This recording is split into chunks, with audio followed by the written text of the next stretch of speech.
Welcome to today's Wednesday afternoon lecture series, or WALS lecture series.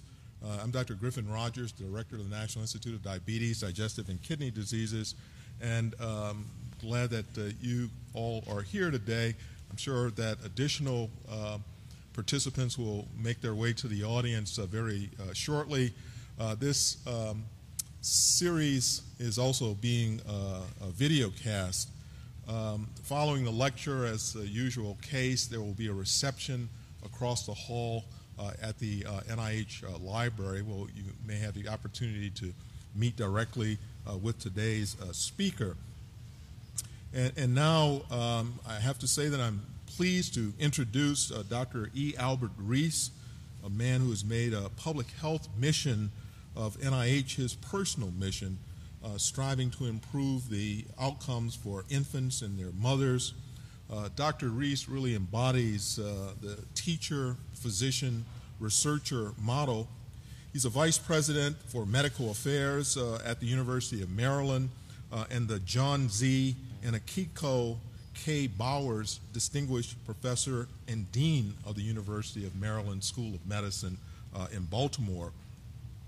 In addition to his more than 500 publications, Dr. Rees is an avid supporter of the future physicians and researchers, guiding multiple trainees into NIH-funded research careers. Dr. Rees is a native of Jamaica. He received his undergraduate degree from Long Island University and a medical degree from New York University. He then went on to complete his residency at Columbia University and a fellowship in maternal and fetal medicine at Yale University. In addition to his medical education, he holds a doctorate degree, a PhD in biochemistry from the University of the West Indies in Jamaica, and also a master's in business administration from Temple University of Philadelphia. Dr. Rees has served on the faculty at Yale University, Temple, and the University of Arkansas, before joining the University of Maryland in 2010, where he also served for a brief period of time as the acting president of the University of Maryland. Dr. Rees is a member of many important honor societies, including the Institute of Medicine. He's an NIH grantee from the former NCRR and my own institute, NIDDK, where he's contributed to a crucial understanding of the causes and consequences of diabetes-related birth defects, including the effects of hyperglycemia on embryos, something that you're going to hear about in today's lecture. With colleagues like Dr. Rees, with his colleagues, they, for the first time, developed a technique, embryo fetoscopy, for early prenatal diagnosis. And I'm sure that I'm not alone, very excited to hear what Dr. Rees has to tell us today. And so without further ado, let me welcome him to the stage. Dr. Rees.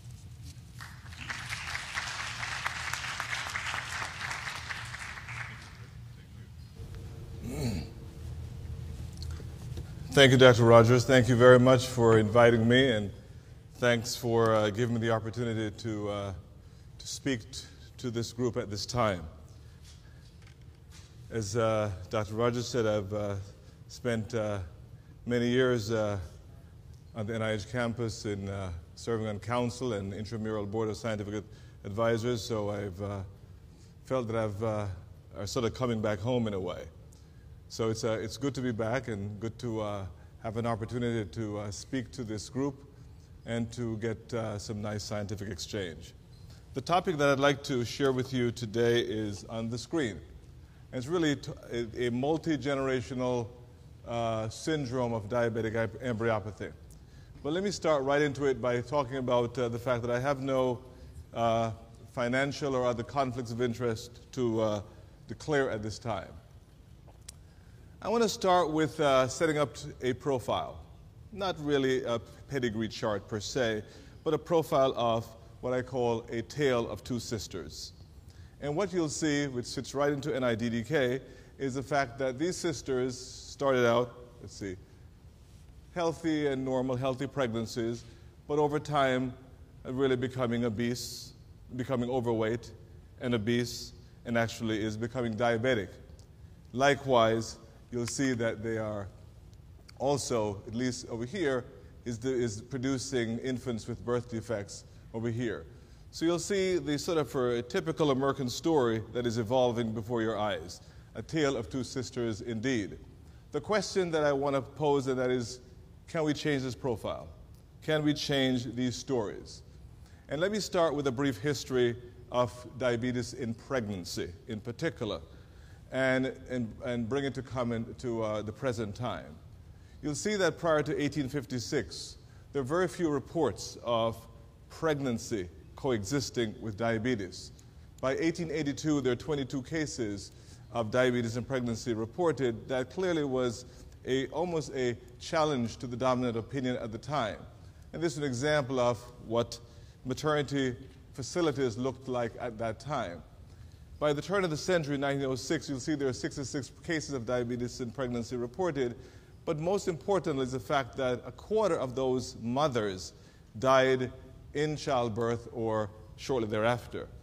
And as high as 30% ended in either spontaneous abortion or stillbirth. So the maternal and perinatal mortality were high. By 1920, you'll see that the mortality rate among infants, perinatal rate was as high as 70%. And the rest begins to evolve, which you know very well. By 1921, insulin was discovered by Banting and Bess. I like to remind our students at Maryland or anywhere, any student, and that's a medical student can discover insulin. Therefore, we ought to be challenging our students to begin discoveries very early. And what you'll see here is that obviously insulin was isolated, and when given to a dog, was able to restore the dog's health. By the next year, 1922, Leonard Thompson became the first recipient of insulin that was made available. And you'll see Eli Lilly has certainly taken off with the manufacture of insulin. Most importantly to remember is following the discovery of insulin, the maternal mortality declined rather precipitously from 45% down to 2%. The perinatal mortality declined, but not as rapidly, and sort of hung around 60, 70% for many years thereafter. In the early 80s, I had the great pleasure of meeting Dr. Priscilla White. Dr. White is characterized in some quarters as the mother of diabetes in pregnancy. And she was a medical student in the pre-insulin era and had a 50-year tenure working with Elliot Jocelyn and others at the Jocelyn Clinic. So I was in the process of writing a diabetes text and wanted to create a tribute, a dedication to Dr. White for her extraordinary work. She was about 90 years old at the time. And here's Dr. White. I had a wonderful time sitting in her living room getting stories, like talking to your grandmother and getting all the stories of what happened many years ago. By the way, you may not realize, but this is a very important picture. It's probably the only picture I have with a long tie on. So that is a very historic picture that has a high price resale value attached. Be that as it may, Dr. White pointed out and reflected on the poor outcomes of diabetic pregnancies at the time, prior to insulin and subsequently. She talked about the fact of women being discouraged from becoming pregnant, and even termination was commonplace at that time. Fetal death was high. Premature delivery was required. And essentially, both maternal and perinatal mortality rates were high before and subsequently after. What I think 2 points need to resonate with this audience. One is that as people began living with diabetes, they started to have the complications, whether it be renal disease or heart disease, a variety of complications, and they presented in pregnancy with those complications. So it became a real challenge. This element, however, remained unchanged before and after insulin, and that was one of the laments of Dr. White. Now let's race forward again to the early 80s. I'll give you a case report to set the stage. A 24-year-old female patient with lifelong diabetes presented to the Yale high-risk clinic. She had advanced renal insufficiency. In fact, she basically was with a creatinine clearance of about 35 and a serum creatinine of close to 2.5. Proliferative retinopathy, hypertension, already on antihypertensive medications, and she had already experienced a fetal loss. She, at the time, was a very sick lady. She was discouraged from continuing that pregnancy. Now, I must admit that this young physician was me. And I just was not convinced that we had enough data to show that the impact of pregnancy, that pregnancy would adversely impact the rate of decline of her medical conditions. Nor was there strong data that with aggressive medical care, fetal surveillance, the impact of her diabetes and the complications would adversely affect the fetal outcome. So that, in fact, was a story that ignited a career in curiosity and advances. And I have this patient to really thank for that spark. A sentence that she made has stayed with me over the years. As she was discouraged from becoming pregnant, she said, "Dr. Reese, I will give a little of my life for a child," unquote. And we began a series of studies and in fact demonstrated that pregnancy in of itself does not necessarily increase the rate of decline of the various medical complications, with some exceptions, but in general that became true. Let's talk about the barriers to success. In the pre-insulin era, we talked about the high rate of perinatal and maternal mortality. We talked about that. In the post-insulin era, with stringent glycemic control, as well as stringent blood pressure control, as well as fetal monitoring and intervention, we saw a precipitous decline in maternal mortality, a more modest decline in perinatal mortality, and improved maternal and fetal outcomes. What we saw, again, was the birth defects and prematurity remain challenges. The modern era, we have additional challenges. Obesity and diabetes, or so-called diabesity, together are complicating and creating additional adverse outcomes. Of course, the modern era has not changed the challenge of birth defects and prematurity. What we do know is that from the CDC, these heat maps, for example, show the rate of obesity and diabetes increasing concomitantly. But most importantly is when we look at the projection by 2030, which this group knows very well, the Americas alone will double its rate from 33 million to 66 million. And by that same period of time, US will jump up to number 3 in the world. So these are some of the diabetic epidemic, but most importantly, they're exacerbating complications for mother and baby at this time. So when a patient presents with being diabetic, obese, and pregnant, at the same time that actually significantly increases complications. Long hospital stays are lengthened, require more medication, spend more time, and the rate of cesarean section is actually significantly increased due to increase in preeclampsia, blood hypertension, and other complications such as thrombosis or pregestational diabetes. There are also some fetal effects.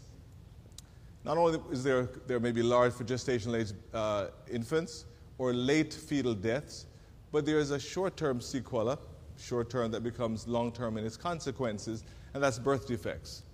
And the long-term sequela, which we speak less about, is obesity, diabetes, hypertension, as well as coronary artery disease. So these are some of the outcomes when diabetes is actually exacerbated, or pregnancy rather, exacerbated by diabesity. In the same period of time, in the 1980s, I had the great fortune of hosting Professor David Barker at Yale, New Haven. And at the time, my job was to give him a nice tour and explain to him what was going on and so on, and make sure that he was hospitably treated. But Dr. Barker, Professor Barker, was very much intent on telling me about his strong belief that chronic diseases that we now see, hypertension, cardiovascular complications, had their roots, their bases, actually in utero. I was incredulous. It didn't seem to compute well at the time. Fortunately, Dr. Barker went on through large population-based studies to establish that indeed that relationship does exist, that between birth weight and lifetime risk of chronic diseases. He demonstrated that the lower the birth weight, the higher the risk of coronary heart disease, And in addition, the lower the birth weight, but the rate of weight gain after age 2 resulted in a higher risk of hypertension, type 2 diabetes, as well as strokes. And that has resulted, as everyone knows, to the well-known adult disease of fetal origin, or the so-called Barker hypothesis. Essentially, Dr. Barker has provided a construct for us that the in utero environment has influences. It can have short-term influences, as it were, or immediate influences on the fetal development, and can also have long-term influences on hypertension, heart disease, stroke, diabetes, chronic diseases. So that became a wonderful paradigm that Professor Barker has given to us.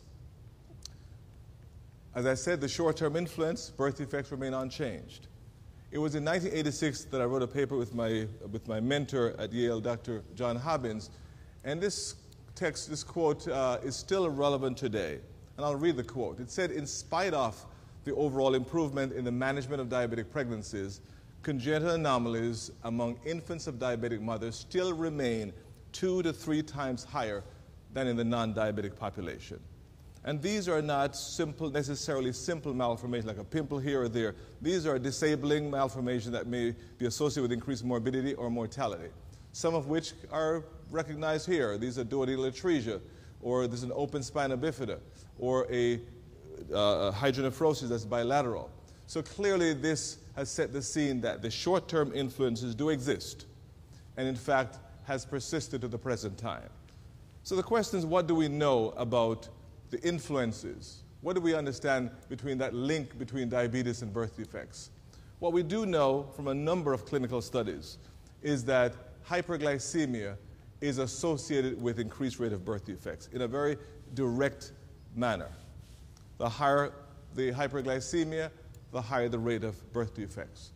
And so that is clearly not causal, but it's an association. We do know that, for example, 4 out of 10 babies with a heart defect will die.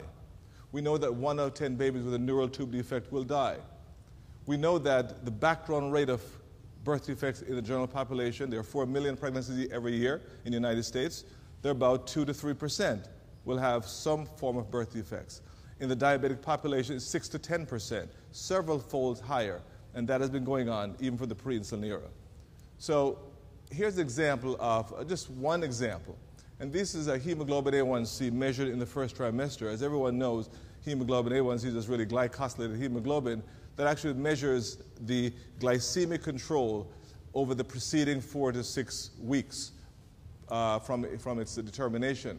So here's the glycemic control, hemoglobin A1C less than 6%, with a malformation rate of 3%. Background rate, that's a background rate. But as the hemoglobin A1C increases up to more than 15%, the malformation rate increased to almost 40%. That's in humans. So clearly you can see the association, but that's not causal. That's just clearly a hint that's what may in fact be going on. As recently as 2010, there were 8,000 babies born in the United States to mothers who had diabetes and had birth defects. What else do we know? We know from at least 10 randomized clinical trials worldwide that when one avoids the hyperglycemic state, one can actually decrease the birth defect rate. And the NIH-sponsored study, I'm at NIH, so I'm going to recognize this study by Mills, and this showed it did not have only preconception controlled patients. There were some that were late entry. But despite the fact that they entered late, in the control group was 9% malformation. In the preconception control group, it reduced to 4.9%. The best one was in East Germany at the time. Kurt Firm is a good friend of mine and reported that in Germany they only had 1 hospital for diabetic patients at the time in East Germany.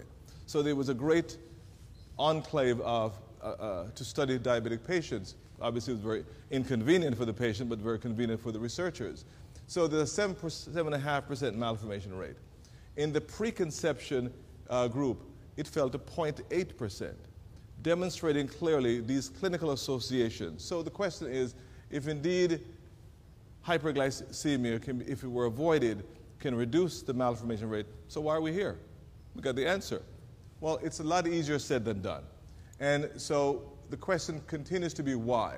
Why do women with diabetes deliver more infants with malformations? very severe malformation of this type, very severe. Here's an ultrasound, or even the absolute severe that's not compatible with life. Another question one may ask is, given those clinical associations I just shared with you, between insulin use and better pregnancy outcomes, why aren't birth defects preventable? A number of responses may be given, very plausible. That's one, most pregnancies in America are unplanned. Number two, and so the diagnosis of pregnancy typically post-date occur usually after the period of organogenesis has been completed. The second is the achievement and the maintenance of euglycemia that is necessary to avoid these adverse outcomes is actually easier said than done. It's difficult to achieve and often difficult to maintain over several weeks. And lastly, there are no known therapeutic interventions at the present time.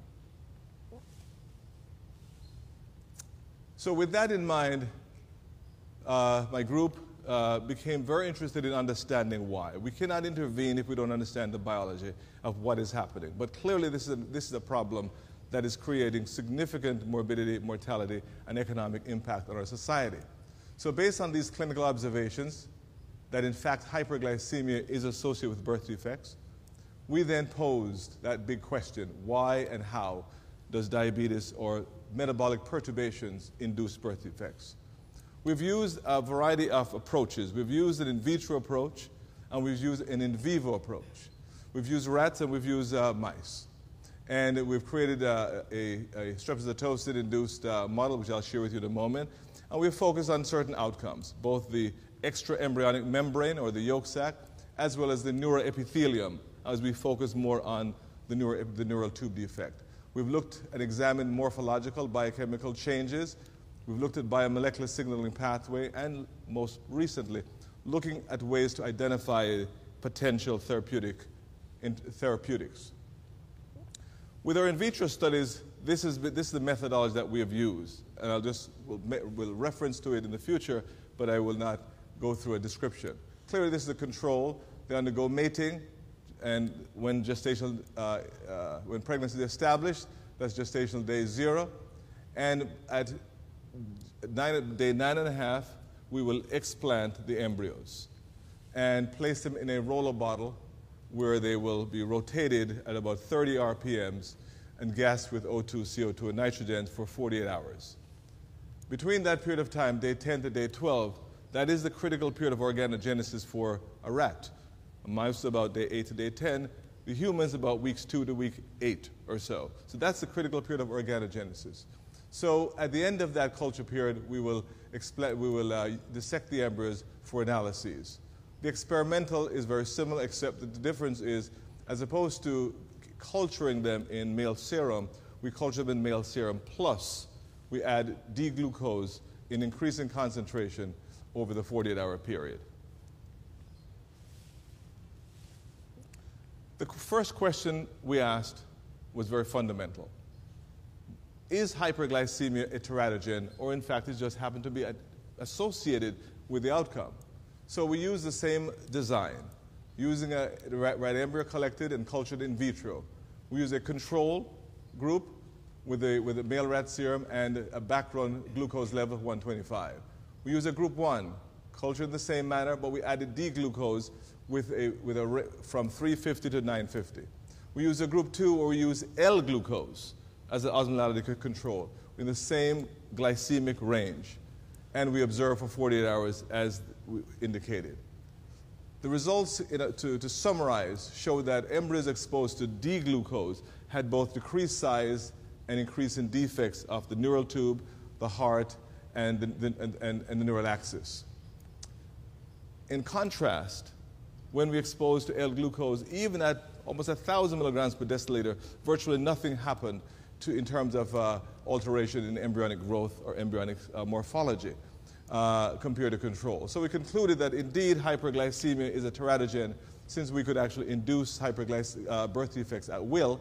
Secondly, that birth defects are induced by D-glucose and not by L-glucose. And third, it's in fact unrelated to osmolarity, and the defects occur in multiple organs, the yolk sac, the neural tube, the heart, etc. The next question we asked was, what is the role of dosage and gestational age? So we used, again, the same study design, normal glucose background, and we use increasing glucose concentration as we showed before, but we did something differently. We took the so-called 100% teratogenic dose, the 950, and exposed at different gestational ages. And here are some summarized results. As the glucose concentration increased, so did the malformation rate to almost 100%. We also found that when we used this 100% dose and exposed to different gestational ages, even though there was some overlap, we found that in the earlier gestational age, gestational day 10, we were getting mostly neural tube defects. And day 11, mostly cardiac defects.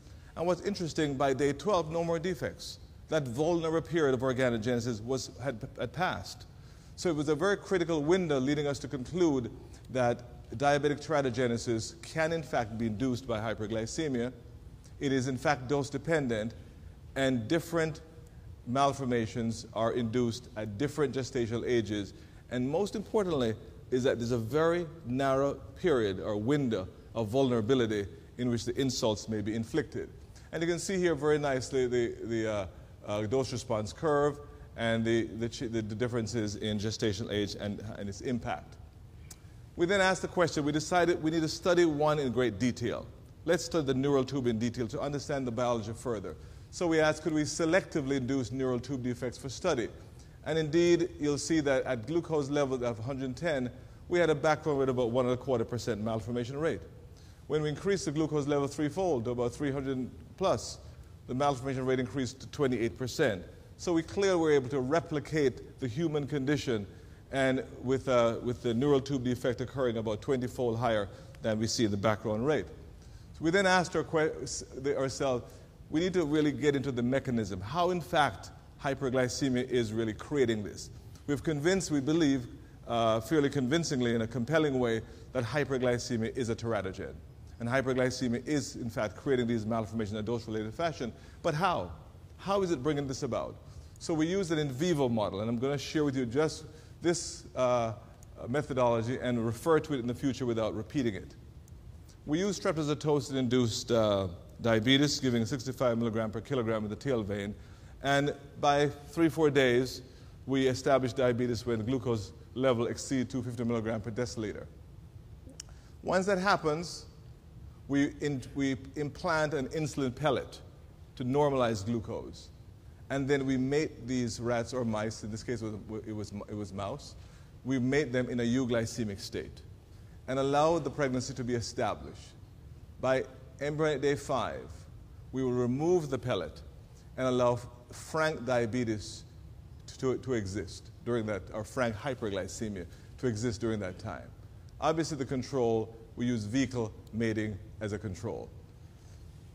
Now, from our experimental work, and in interest of time, I'm going to just go give you our hypothesis that we have put together based on a series of work is the following.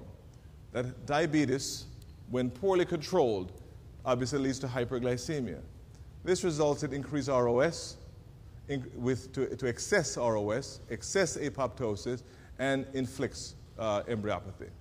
We have shown that there are at least, we believe there are at least two pathways that this process takes.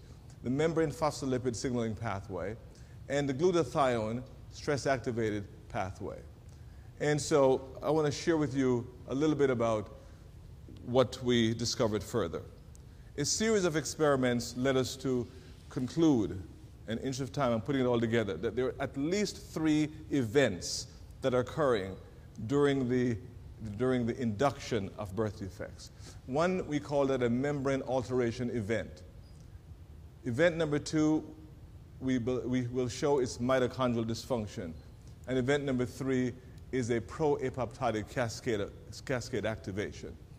And in brief, I'll explain in great detail in a moment, we see that hyperglycemia creates an alteration in the phospholipid membrane constituents, resulting in excess glucose entering the cell and then the cell organelle, serving as a very nice substrate for increased oxidative phosphorylation and ROS.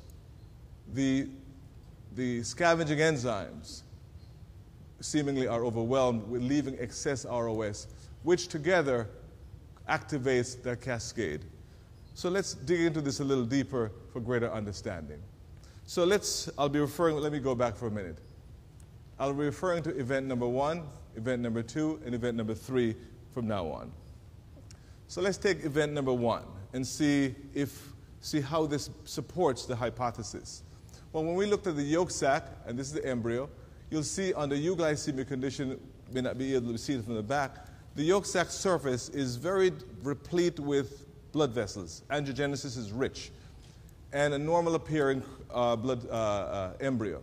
When we look at the LM of the yolk sac, the extraembryonic membrane, which is a primitive placenta, you'll see the nice epithelium, mesothelium, with blood cells and blood islands well already formed. But most importantly, you'll see the richness of the cellular organelle, mitochondria, ER, very, very prominent, and the brush border, very prominent, in the euglycemic state. In the hyperglycemic state, it's obvious. You don't need to be too sophisticated to see the huge difference here, that there is reduction in the vasculature in the hyperglycemic state, and in both LM and EM, you'll see a significant difference.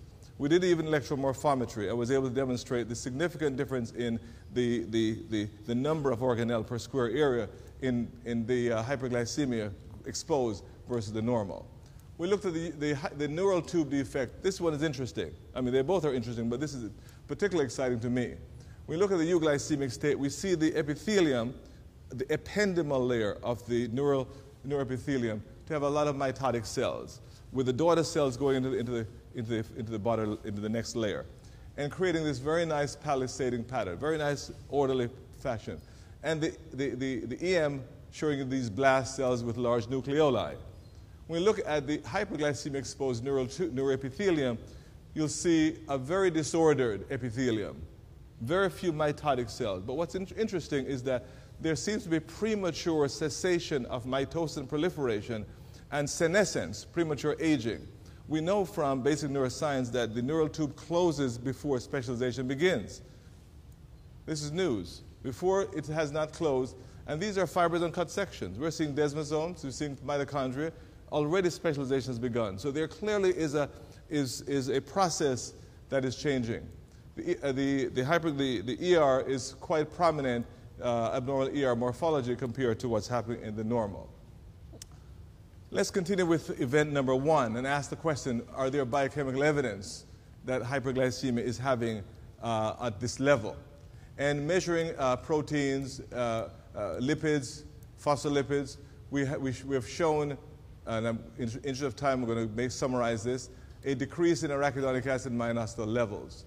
We've also shown measuring the active stress biomarkers that there's also, you can see at each of these, whether it be BIP or PERC or CHOP, they're all increased among the diabetics, leading us to conclude that hyperglycemia decreases arachidonic acid and myoinositol at the membrane level, but actually you'll see induces or increases the ER stress biomarkers in this category, clearly showing an alteration, at a minimum an alteration at the membrane level. So event number 2 is clearly demonstrated in these 2 slides.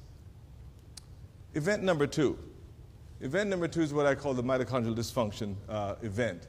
And here is where mitochondria gets excess glucose entering the cell because the membranes have been injured, creating a substrate for glucose to be oxidized. And so the question is, could we measure oxidative stress, and some evidence of pro-apoptotic evidence. We've shown here, this is the diabetic column, how very, very prominent superoxide is among the diabetic, and how prominent the phospho-PKC is showing up, leading us to conclude that indeed hyperglycemia is inducing oxidative stress and some evidence of pro-apoptotic kinase signaling molecules. This is what I shared with you earlier, but a little bit more diagrammatic here, that we believe that under hyperglycemia, glucose not only enters the cell very readily, but enters the cell organelle very readily, creates this sump that is oxidized. And so excess ROS is available that overwhelms the scavenging enzyme. If that is true, and we increase a scavenging enzyme, we should get less malformations, if that is true. So I set up a collaboration with Professor Gruner at the Weizmann Institute in Rehovot, in Israel. And what we did together was use some transgenic mice that he had that overexpressed SOD. And again, just get to the bottom line. Looking at the non-diabetic group, you'll see the malformation rate was 8.5%. Transgenic group was 8.2% in the non-diabetic. In the diabetic, the malformation rate was 16.5%. Same glycemic control. Transgenic with an SOD expression enhanced, 4.4%, demonstrating unequivocally to us that despite significant hyperglycemia, increased SOD scavenger in vivo can ameliorate the rate of NTDs. I should also mention that simultaneously, Ulf Eriksson from Sweden, Uppsala, Sweden, has actually replicated our work in vitro, and has shown that using SOD supplementation in of itself, in vitro, can decrease these malformation rates. Again, demonstrating again, event number 2 has significant merit.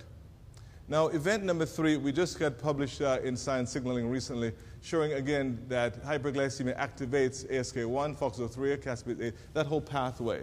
So that was the arm that we had not completed, and we're pleased to present that to you now. So if you look at this arm, we looked at JNK and P66 and using Western analysis, you'll see, for example, let me just quickly orient you. This is embryo, these are the yolk sac.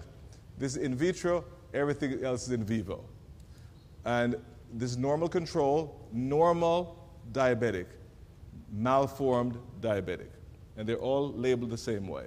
So if you look at the malformed diabetic lane, you'll see how the enhanced expression of JNK1 and JNK2 in P66 in the embryo and the yolk sac, in vivo and in vitro. So the question is, what is regulating JNK activation? We would propose that it's ASK1, but we need to explore that further. So what we did was, in fact, did a knockout of ASK1. And indeed, what happens, for example, let's go right to the bottom line. You'll see, if you look at the y-axis, this is phospho-JNK. Using the non-diabetic, this is the level of phospho-JNK in the non-diabetic. In the hyperglycemic or the diabetic, this is the level of phospho-JNK. Simply by deleting that gene, ASK1, the phospho-JNK has declined quite significantly, and the Westerns can demonstrate that, leading us to conclude that ASK1 is activated in embryos of diabetic dams, and the JNK itself is actually controlled or regulated by ASK1 that is upstream. So let's continue with event number 3. We're asking then, does ASK1 deletion blocks even downstream impact, like apoptosis? And the methodologies here, we induce diabetes in the ASK1 homozygous knockout. We use tunnel assay to assess the apoptosis level. We quantify the number of apoptotic cells, and we use immunoblot analysis for caspase, cleaved caspase. And this is a diabetic. As you'll see here in the diabetic, you'll see the increased apoptotic granules. In the diabetic with ASK1 knockout, a significant reduction in apoptosis. The same can be shown very nicely on this slide. You'll see the number of apoptotic cells in the non-diabetic, the diabetic, and just by deleting that gene, the apoptotic cells have fallen, and the Westerns will confirm that as well.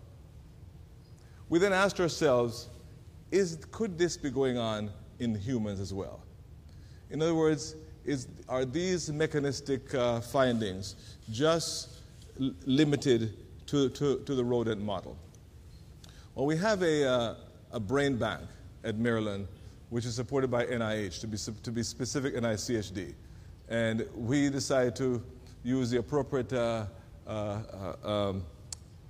controls and the appropriate permission and so on to get brain tissue. And here's what we found.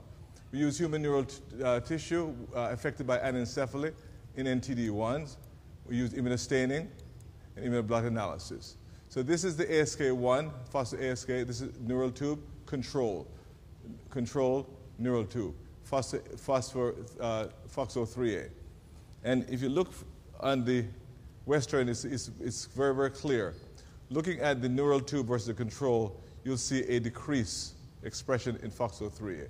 Looking at neural tube in this category, both the caspase, cleave caspase 8, as well as ASK is upregulated, leading us to conclude that in the human tissue, we can replicate findings that we had in the mouse, that both ASK and caspase 8 are activated and phosphorylated FOXO3 is decreased in human neural tube, very much like what we have seen.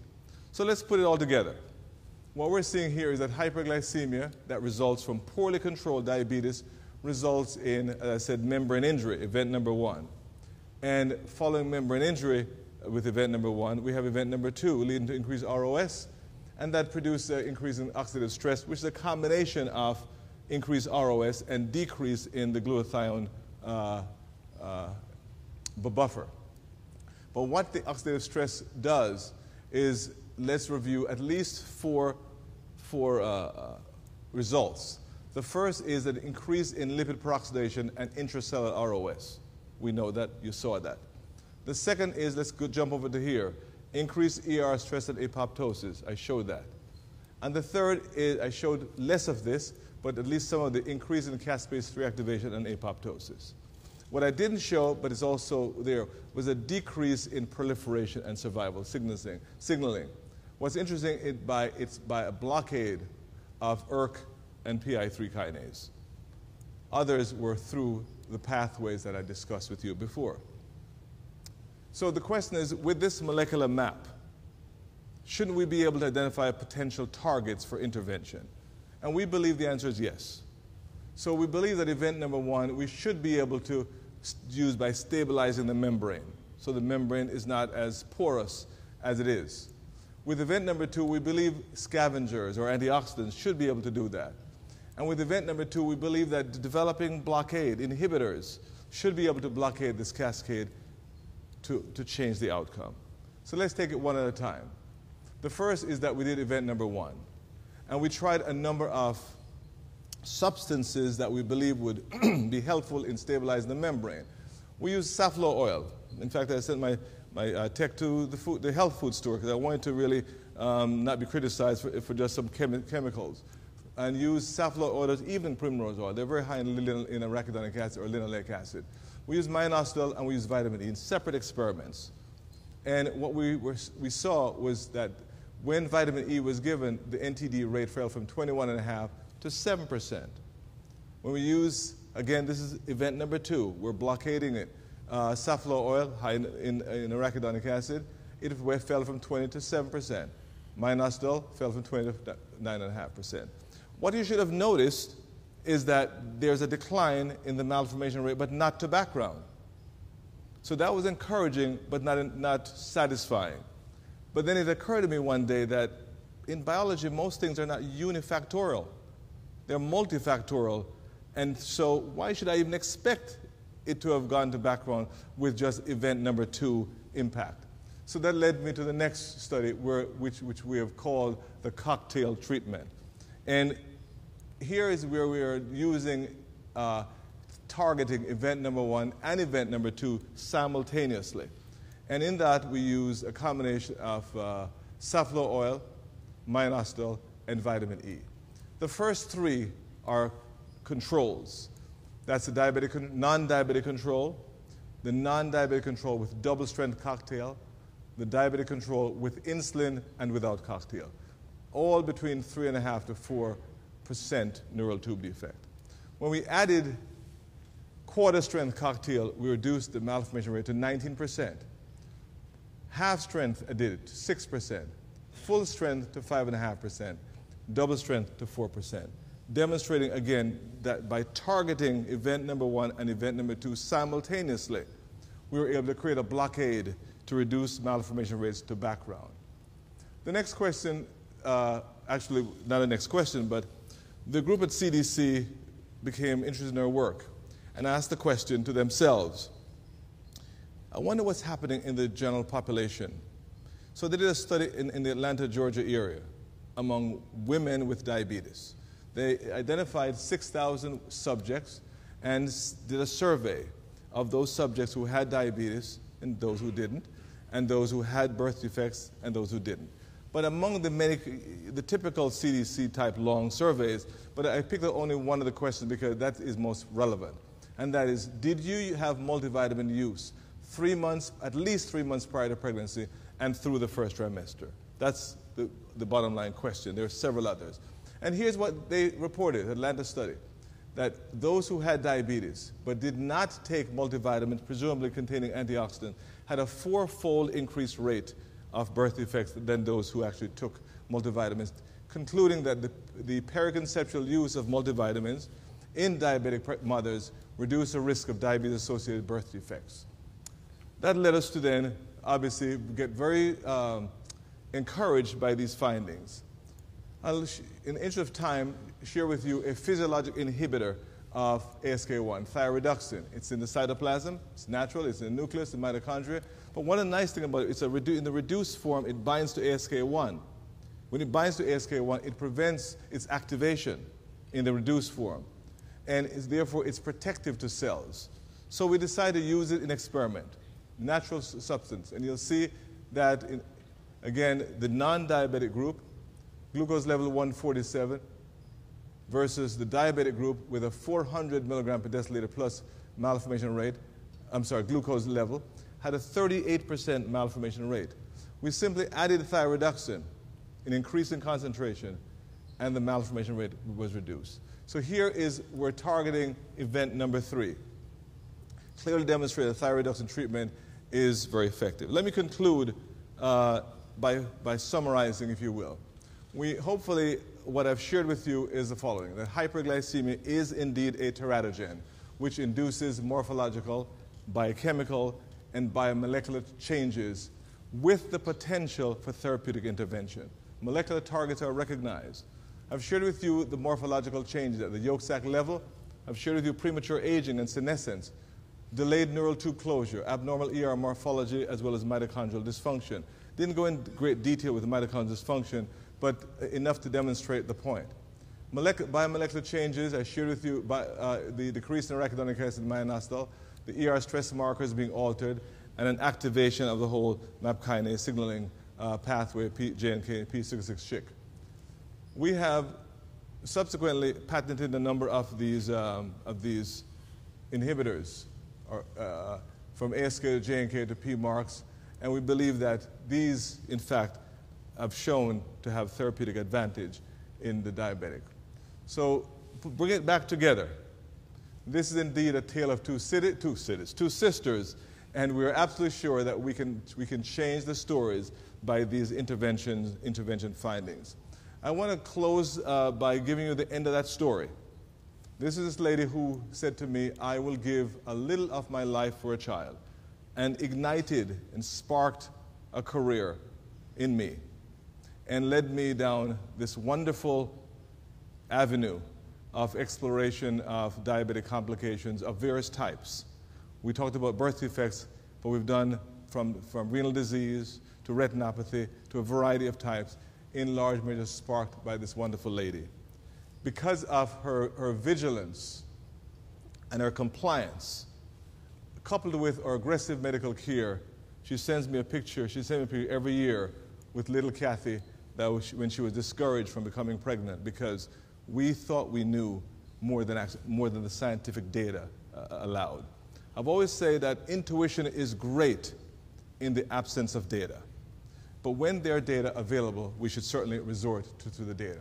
So the future, we have demonstrated that the rate of obesity has risen dramatically in the general population, and so is diabetes.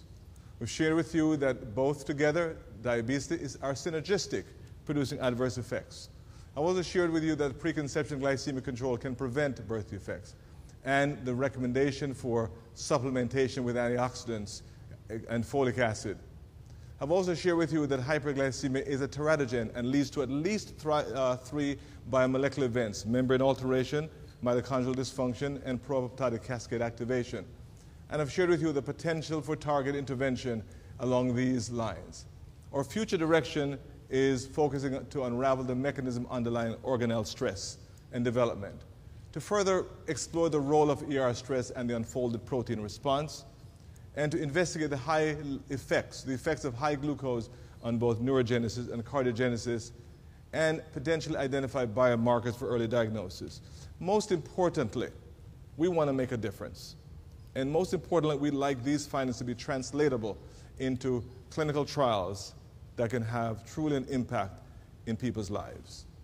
Let me end by recognizing and certainly acknowledging members of my birth defects research laboratory, Drs. Pexing Yang and Zhao.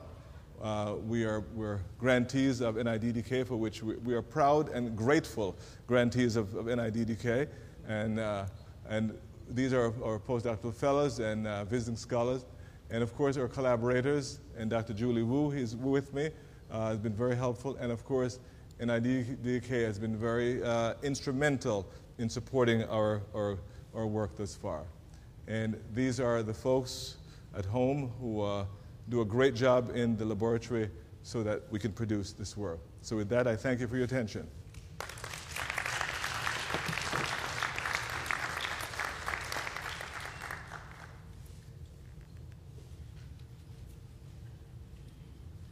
Thanks for that great talk. I think we have time for a few questions.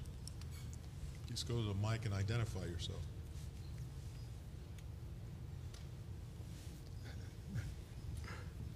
Congratulations for bringing out some of these issues. But in terms of the birth defects, the one we know for the neural tube defect is the folate. I wonder whether did you try folate versus vitamin E? You mentioned about trying with the vitamin E on the neural tube defect. Thank you for the question. Good point. There are folate deficient neural tube defects and diabetes-induced neural tube defects. Folate deficient, folic acid work very, very well in those patients who have folate deficiency. When we use folic acid, for example, in our model, it marginally makes a difference. It does not decrease the rate of diabetes-induced. The mechanisms are different.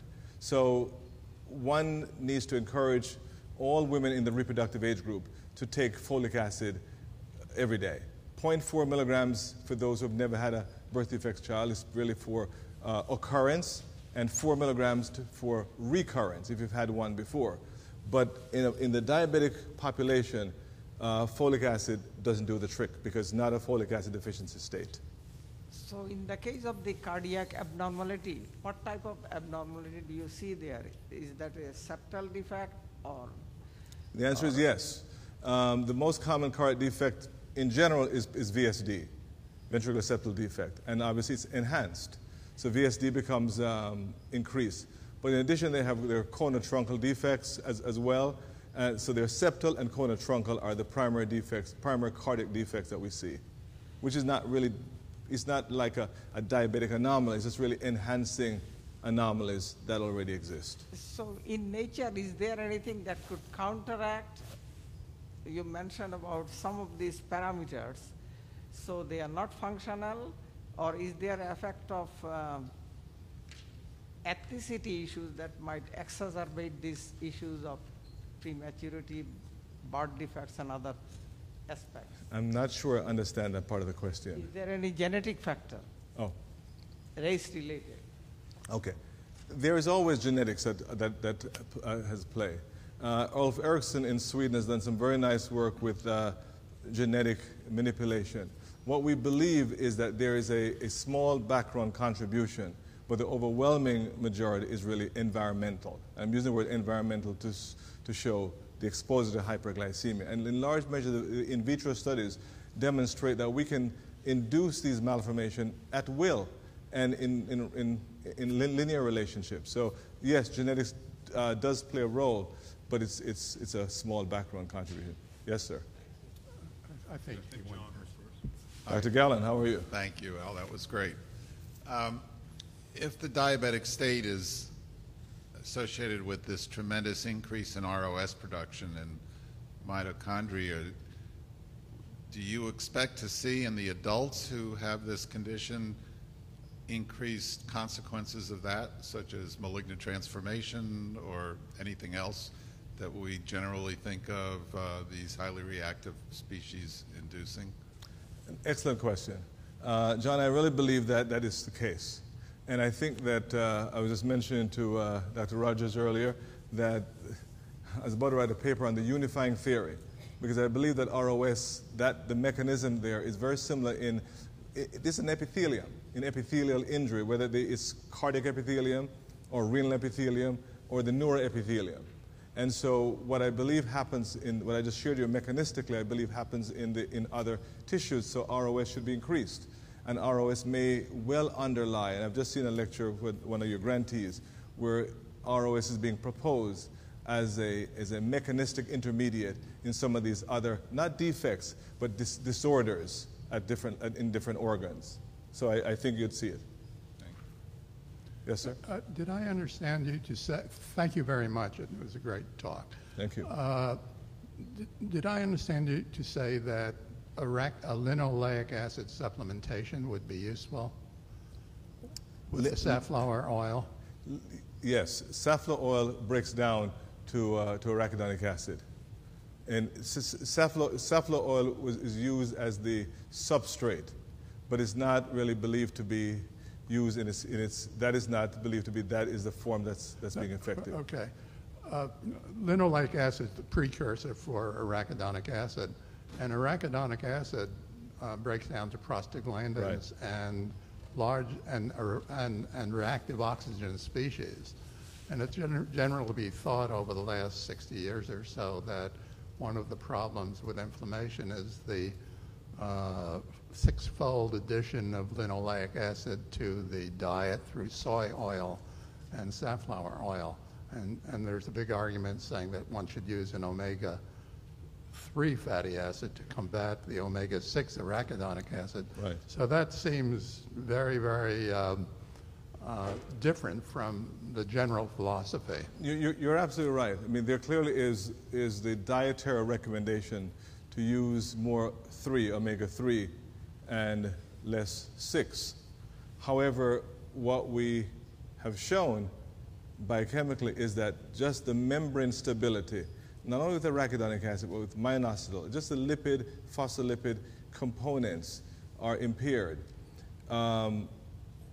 We then have supplemented them with also minoxidil or arachidonic acid. So your point is well taken. It may not be advisable, for example, just to load up someone with linoleic acid, because you may have other consequences. But from the membrane standpoint, you actually do stabilize the membrane. One of the considerations that we haven't done it yet for a clinical trial, is getting away from that and using N-acetylcysteine, because that becomes a basis for increasing the reduced form of glutathione. So that is what we have been discussing and reflecting on, because we think that's going to be much more of a reliable approach. But scientifically, what I said worked. From a health standpoint, it does counter what you just said. Any other questions? Well, if not, I want to once again thank Dr. Reese, and again, just to remind you,